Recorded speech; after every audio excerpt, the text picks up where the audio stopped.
lingkod sa bawat Pilipino at magbibigay ng tamang impormasyon para sa tahimik at maayos na Pilipinas. Police News Network, alagad ng batas, tagapagtaguyod ng balitang pulis, sandigan ng mamamayan, patnubay ng katotohanan.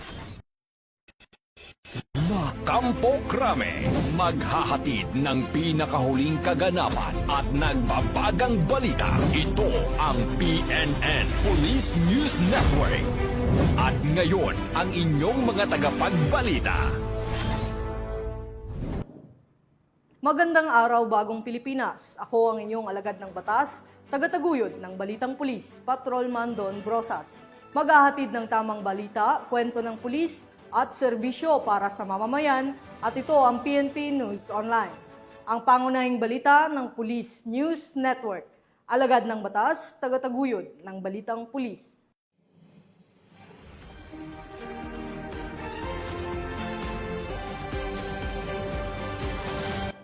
Ngayon ay araw ng linggo at narito ang mga balitang nakalap ng ating mga PNN correspondents sa loob ng linggong ito.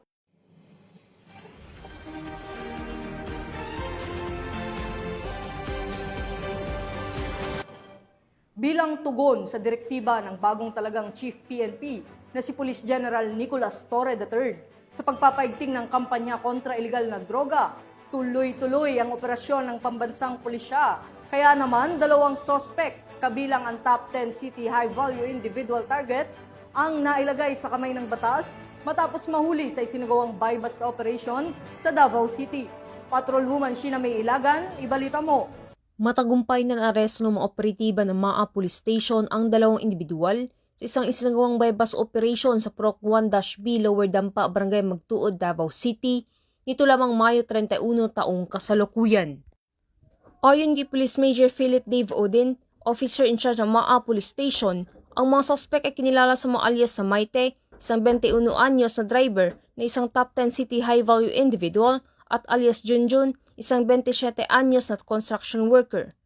Nasamsam mula sa operasyon ang tinatayang 80,000 pesos na halaga ng hinihinala ng shabu. Ang mga nasabat na ebidensya ay agad na isinailalim sa pagsusuri ng Philippine National Police Crime Laboratory upang mapatibay ang kasong isasampa laban sa mga sospek. Sa ngayon, nakakulong na ang 2 sospek sa MAA Police Station at nangarap sa kasong paglabag sa Republic Act 9165 o Comprehensive Dangerous Drugs Act of 2002. Samantala, ang Police Regional Office 11 ay patuloy na pinapaigting ang mga hakbang kontra kriminalidad alinsunod sa kampanya ng Bagong Pilipinas na panatili ng kapayapaan at kaisan tungo sa pagsulong ng bansa. Mula dito sa Police Regional Office 11, ako inyong PNN correspondent, Patrolwoman Sheena May Ilagad, alagad ng batas, tagataguyod ng Balitang Pulis. Maraming salamat, Patrolwoman Ilagan. Nasa kulungan na ngayon ng isang lalaki matapos magpaputok ng baril sa gitna ng alitan ng pamilya sa Purok 3A, Barangay Sumbak, Kidapawan City. Ang buong detalye ng report mula kay Patrolwoman Resely Umalay. Isang lalaki ang naaresto matapos magpaputok umano ng baril sa isang pampublikong lugar sa Barangay Malatab, Antipas, Cotabato noong Hunyo 1, taong kasalukuyan, bandang alas 5 ng hapon. Kinilala ang sospek na si alias Beb, nasa hustong gulang, walang hanap buhay at residente sa Purok 7B, Barangay Malatab ng nasabing bayan. Batay sa ulat ng Antipas Municipal Police Station, habang nagsasagawa ng mobile patrol ang kanilang grupo patungong Barangay Malatab, isang concerned citizen ang lumapit upang iulat ang isang kaguluhan sa WWJ swimming pool na matatagpuan sa Purok 7A. Agad na rumisponde ang mga pulis sa lugar at inabutan si Masarigan na siyang nagmamay-ari ng nasabing pasilidad. Ayon sa kanya, nagpaputok umano ng baril si Beb gamit ang isang improvised na caliber 38 revolver na walang serial number. Matapos ang pamamaril, itinapon ng sospek ang baril sa bahagi ng rubber plantation malapit sa lugar. Naaresto ang sospek sa mismong pinangyarihan ng insidente. Na-recover din ng mga otoridad ang naturang armas na may 3 basyong bala at 3 buhay na bala. Ipinaalam sa sospek ang kanyang karapatang pantao at ang dahilan ng kanyang pagkakaaresto. Dinala rin siya sa Arakan Valley District Hospital para sa medical examination bago siya ikulong sa custodial facility ng Antipas Municipal Police Station. Ang nakuhang ebidensya ay isinumite sa Provincial Forensic Unit sa Kidapawan City para sa ballistic examination. Samantala, inihahanda na ang kasong alarming scandal, paglabag sa Republic Act 10591 o Comprehensive Firearms and Ammunition Regulation Act at paglabag sa Omnibus Election Code kaugnay sa gun ban para sa inquest proceeding sa Provincial Prosecution Office sa Kidapawan City sa pamamagitan ng mabilis na aksyon ng mga otoridad na ipatupad ang batas at naipakita ang patuloy na kampanya ng kapulisan laban sa krimen at karasang dulot ng mga hindi rehistradong armas. Dahil dito sa bagong Pilipinas, ang gusto ng pulis, ligtas ka. Mula dito sa General Santos City, ako ang inyong PNN correspondent, Patrolwoman Resalie Umalay, alagad ng batas, tagataguyod ng Balitang Pulis. Maraming salamat, Patrolwoman Umalay. Matugumpay na nasagip ng mga tauhan ng Women and Children Protection Center ang 4 na menor de edad na biktima umano ng online child sexual exploitation matapos ang isinagawang entrapment and rescue operation sa Naga City, Cebu.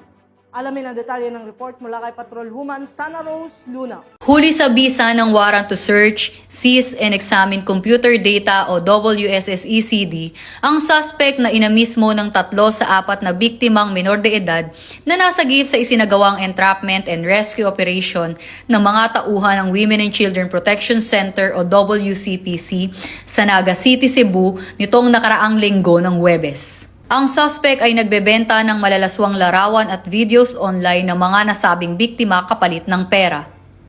Napag-alaman na ang suspect ay nakikipagtransaksyon sa pagkuha at pagpapakalat ng mga malalaswang imahe ng mga batang biktima sa isang UK national na naaresto din sa kasong sexual assault. Sa patnubay ni Police Brigadier General Portia B. Manalad, hepe ng WCPC, kasama ang mga operatiba ng Visayas Field Unit nito sa pangunguna ni Police Colonel Aladin E. Dingal, ay agad na nagsagawa ng investigasyon sa naturang impormasyon na nagresulta sa matagumpay na pagkakahuli ng suspect at pagka-rescue ng mga nasabing biktima. Samantala, nasa linya ng telepono ngayon ang hepe ng Visayas Field Unit ng WCPC para magbigay ng pahayag sa naganap na operasyon. During po sa implementation ng WCCD, nagkakantak po yung RACO 7 ng on-site digital forensic examination wherein nakakuha po tayo ng more than 60 sisaim, including po yung naka-attach sa repera. Nasa kustudiya na ngayon ng WCPC ang naturang suspect habang nasa pangangalaga naman ng MSWDO ang mga nasagip na biktima para mabigyan ng nararapat na assessment at karagdagang pagsusuri.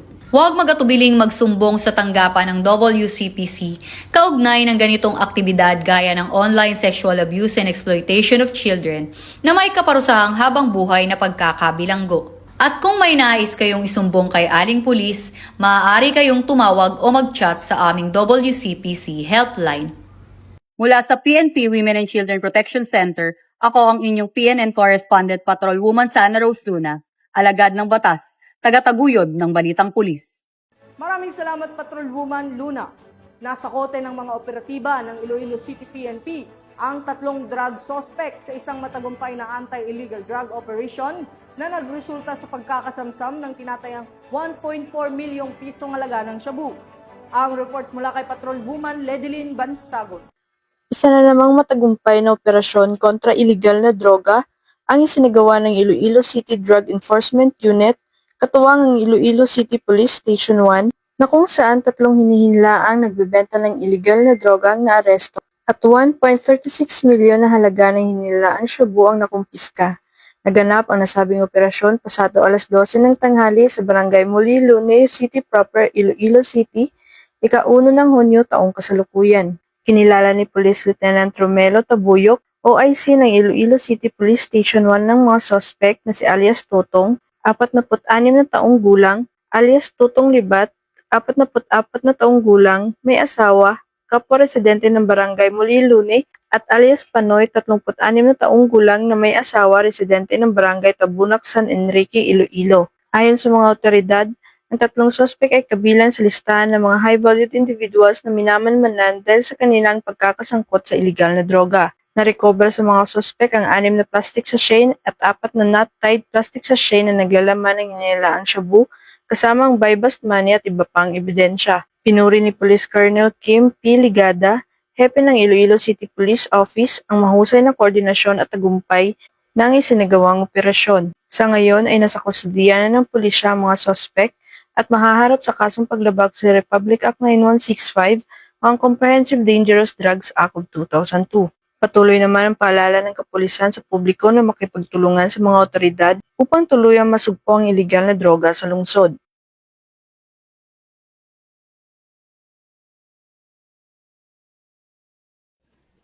Mula dito sa Police Regional Office 6, ako ang inyong Police News Network Correspondent, Patrolwoman Ledeline Bansagon, alagad ng batas, tagataguyod ng Balitang Pulis. Maraming salamat Patrolwoman Bansagon. Samantala walang takas sa mga otoridad ang 18 anyos na lalaki na kinikilalang high-value target matapos makumpiskahan ng mahigit 200,000 pisong halaga ng marijuana sa Lapu-Lapu City, Cebu. Narito ang report mula kay Patrolwoman Judith Nicanor. Arestado ang isang 18 anyos na lalaki na kabilang sa high-value individual watchlist ng Lapu-Lapu City Police Office matapos mahulihan ng hinihinalang marijuana na nagkakahalaga ng mahigit 200,000 pesos sa isinagawang buy-bust operation sa Barangay Agos, Lapu-Lapu City, Cebu nito lamang nakaraan. Kinilala ni Police Major Iranio Ridor, Station Commander ng Police Station 4 Lapu-Lapu City Police Office, ang suspect na si alias Mark, 18 anyos, at residente ng Sitio at Tabay, Barangay Agos, Lapu-Lapu City, Cebu. Batay sa ulat ng pulisya, bandang alas 9:51 ng gabi na ikinasa ang naturang operasyon na humantong sa pagka-aresto sa suspect. Na-recover mula sa suspect ang 5 pakete ng dried leaves na hinihinalang marijuana na aabot sa 1,671 grams at may standard drug price na 200,520 pesos. Jansport backpack na ginamit bilang lagayan ng marijuana at buy-bust money. Kasalukuyang nakadetain ang suspect sa LCPO Custodial Facility habang inihahanda ang mga kaukulang kaso laban sa kanya. To the dedicated personnel of PS4 Agos Police Station and the community of Bupunganos, I commend our drug enforcement team for seizing nearly 2 kilograms of dried marijuana bricks. This achievement reflects your vigilance and commitment to the community safety. Thank you for your dedication and professionalism. Together, we can maintain a safer, drug-free environment. Please report any suspicious activity. Together, we are stronger. Let's remember that every action counts in your fight against illegal drugs. We will continue working to keep our streets safe and protect our youth. Thank you, and let's remain united in this fight. Buong determinasyon ng mga kapulisan sa pagtugi sa mga sangkot sa iligal na droga upang mapanatili ang kaayusan at kaligtasan ng komunidad dahil sa bagong Pilipinas ang gusto ng pulis, ligtas ka. Mula dito sa Police Regional Office 7, ako ang inyong Police News Network Correspondent, Patrolwoman Judith Nicanor, alagad ng batas, tagataguyod ng Balitang Pulis. Maraming salamat Patrolwoman Nicanor. Tinatayang 2.5 milyong halaga ng dried marijuana leaves ang nasabat ng mga otoridad mula sa 2 individual matapos ang isinagawang buy-bust operation sa La Trinidad, Benguet. Police Master Sergeant Lenny Valerio, ibalita mo. Bilang resulta ng mas pinaigting na kampanya ng Police Regional Office Cordillera Administrative Region laban sa pagtatanim at pagbebenta ng marijuana sa lalawigan ng Benguet, nadiskubre at sinira ang tinatayang 150,000 na halaga ng fully grown marijuana plants sa Sitio Mokgao, Barangay Badaw, Kibungan, Benguet nito lamang unang araw ng Hunyo taong kasalukuyan. Ang matagumpay na operasyon ay ikinasa ng Kibungan Municipal Police Station, Provincial Drug Enforcement Unit, Provincial Intelligence Unit ng Benguet Police Provincial Office, Regional Intelligence Division ng PROCAR at ng Philippine Drug Enforcement Agency Cordillera. Ang operasyon ay nagresulta sa pagkatuklas ng isang plantasyon ng marijuana na may tinatayang lawak na 150 square meters at may nakatanim na 750 na piraso ng fully grown marijuana plants na nagkakahalaga ng 150,000 pesos standard drug price. Agad na binunot at sinunog ng mga operatiba ang lahat ng marijuana plants pagkatapos ng kaukulang dokumentasyon. Patuloy ang isinasagawang investigasyon upang matukoy ang iba pang posibleng plantasyon sa mga kalapit na lugar at mahuli ang mga individual na responsable sa pagtatanim ng iligal na halaman. Ang pagpuksang ito ng kapulisan ay bilang pagsuporta sa isinusulong ng Pangulong Ferdinand R. Marcos Jr. na whole-of-nation approach na kinakailangan para masugpo ang paglaganap ng iligal na droga at maging illegal drug-free ang bansa. Mula dito sa Rehiyon Cordillera, ako ang inyong PNN correspondent, Patrolwoman Digman, alagad ng batas, tagataguyod ng Balitang Pulis. Maraming salamat, Master Sergeant Valerio.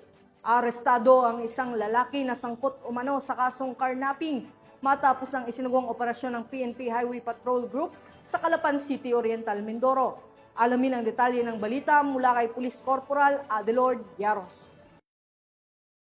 Isang lalaki na may kasong carnapping ang inaresto ng mga tauhan ng Provincial Highway Patrol Unit Mimaropa sa pangunguna ni Police Major Ronaldo Inaldo sa pamumuno ng kanilang Regional Chief na si Police Colonel Ani Mangelen kasama ang kapulisan ng Calapan City Police Station sa pamamagitan ng intelligence-driven operation sa Barangay Ginubatan, Calapan City, Oriental, Mindoro, nito lamang Mayo 31, alas 11 ng tanghali. Sa bisa ng warrant of arrest ay inaresto si alias Roel, 42 anyos na taga-Barangay Malamig, Calapan City, Oriental, Mindoro sa pamamagitan na din ng Barangay Information Network o BIN. Ang pagkakaresto po kay Ginoong Roel M. Baruelas ay sa bisa ng warrant of arrest sa paglabag sa Republic Act 1083 o yung tinatawag nating Danyo Anti-Carnapping Act of 2016 na inilabas mula sa sala ni Honorable Charity Grace Alcantara Rico ng Branch 40, Port Judicial Region, Calapan City, Oriental, Mindoro. Ang matagumpay na operasyong ito ay bunga ng maayos na koordinasyon mula sa iba't ibang law enforcement agencies at sa aktibong partisipasyon ng Barangay Intelligence Networks at sa ibayong sipag mula sa mga tauhan ng Oriental Mindoro Provincial Highway Patrol Team. Layunin po ng Highway Patrol Group na siguruing maaresto at may harap sa korte ang taong may kinakaharap na kasong carnapping. Makakaasa po kayo ng buong HPG ay patuloy na magmamatsyag para po sa inyong kaligtasan sa kakalsadahan. Dahil sa walang kapagurang operasyon ng PNP Highway Patrol Group na hulihin ang may mga pagkakasala sa batas upang makamit natin ang kapayapaan at katahimikan ng bawat kakalsadahan tungo sa isang bagong Pilipinas. Ang suspek ay binasahan ng kanyang karapatan sa salitang kanyang naunawaan at nasa kustudiya na ng Calapan City Police Station para sa dokumentasyon at tamang disposisyon habang inaantay ang pagharap nito sa korte. Kami ang Guardian of the Highways, ang kakampi nyo sa kalsada na patuloy na magbibigay ng serbisyong HPG. Dahil dito sa ating bagong Pilipinas, ang gusto ng pulis, ligtas ka. Mula sa tanggapan ng kakampi nyo sa kalsada sa pamumuno ng aming butihing Direktor, Police Brigadier General Eleazar P. Mata. Ako ang inyong PNN Correspondent, Police Corporal Adelord Yaros para sa Police News Network. Alagad ng batas, tagataguyod ng Balitang Pulis. Maraming salamat, Corporal Yaros. Isang squad leader ng Communist Terrorist Group ang voluntaryong sumukol sa mga otoridad sa lalawigan ng Occidental Mindoro. Patunay sa patuloy na paghina ng hanay ng mga rebeldeng komunista sa rehiyon. Police Corporal Juan Paulo Lansangan sa report. Nagsagawa ng counter-insurgency operation ang mga tauhan ng 102 Special Action Company, 10 Special Action Battalion ng PNP SAC, kasama ang Provincial Intelligence Team, Occidental Mindoro, Regional Intelligence Unit 4B, at iba pang unit ng PNP sa voluntaryong pagsuko ni alias Barmy sa Barangay Kaguray, Magsaysay, Occidental Mindoro. Si Barmy ay isang PSR-listed CTG member at squad leader ng unit Militiang Bayan, support element ng Sub-Regional Military Area 4D, batay sa Operational Periodic Status Report, first quarter ng 2025, sa ilalim ng Operational Spur Remnants ng Dismantel Ilusang Larangan Guerrilla at Southern Tagalog Regional Party Committee na pinamumunuan ni alias Maan. Ang tagumpay ng operasyon ay nagmamarka ng isang pagkabuluhang hakbang sa patuloy na pagsisikap ng gobyerno may sulong ang kapayapaan at seguridad sa bansa. Mula dito sa headquarters sa Port Santo Domingo, Santa Rosa City, Laguna, ang tahanan ng inyong tagaligtas. Ako ang inyong PNN correspondent, Police Corporal Juan Paulo S. Lansangan, alagad ng batas, tagataguyod ng balitang pulis. Sa ngalan ng pamunuan ng Philippine National Police sa pangunguna ni Chief PNP General Nicolas Torre III at sa pamumuno ni President Ferdinand Marcos Jr., kami ay maglilingkod sa bawat Pilipino at magbibigay ng tama at balanseng balita dahil dito sa bagong Pilipinas, ang gusto ng pulis, ligtas ka. Mula rito sa tanggapan ng tagapag-ugnay ng pambansang pulisya, ako ang inyong alagad ng batas, tagataguyod ng Balitang Pulis, Patrolman Don Brosas. Maghahatid ng tamang balita, kwento ng pulis at serbisyo para sa mamamayan at ito ang PNP News Online, ang pangunahing balita ng Police News Network.